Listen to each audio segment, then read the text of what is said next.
નસવાડીમાં ગુજરાત જોડો અભિયાન અંતર્ગત ડેડિયાપાડાના ધારાસભ્ય ચેતર વસાવાએ ભાજપ પર આકરા પ્રહાર કર્યા। કહ્યું કે નસવાડીમાં પ્રાથમિક સુવિધાના અભાવથી લોકોને ભારે હાલાકીનો સામનો કરવો પડ્યો છે। રસ્તાના અભાવથી સગર્ભાને જોલીમાં દવાખાને લઈ જવાની ફરજ પડી તો વિદ્યાર્થી નેતા યુવરાજસિંહ પણ છોટાઉદેપુરના કલેક્ટરને રીલ કલેક્ટર ગણાવ્યા હતા। આજે વિકાસના નામે આઝાદીના 78 વર્ષે અમૃત મહોત્સવ કાઢવામાં આવે છે। આજ નસવાડીના ઉપરના ભાગમાં તુરખેડા ગામ આવ્યું છે।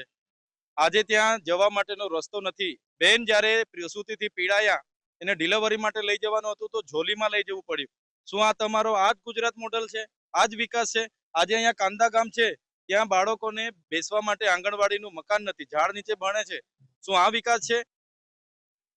કુપા ગામ છે, એ કુપા ગામની અંદર જે 3 કિલોમીટરનો રસ્તો હતો નહીં, તેને કારણે ક્યાંક ને ક્યાંક જે પ્રસૂતિની પીડા જે બેનને ઉપડી અને એને કહી શકાય હોસ્પિટલ સુધી જવા માટે એને જોડીમાં લઈ જવામાં આવ્યો। તો જે વિકાસના નામે જે બળગા ભૂકી જે સરકાર છે, જે ગુજરાત મોડલની જે વાત કરે છે, એ ગુજરાત મોડલની રિયાલિટી એ અત્યારે આ ગામની અંદર જોઈ શકાય છે કે જે આંગણવાડી છે, એ આંગણવાડી પણ એ ઝૂંપડાની અંદર ચાલે છે। એટલે આ નરી અને કડવી વાસ્તવિકતાને લઈ અને આજે નસવાડી ખાતે એક મહા જનસભાનું આયોજન થયું હતું, જેમાં હજારો નાગરિકોએ ભેગા થઈને પોતાની પીડા વ્યક્ત કરી છે।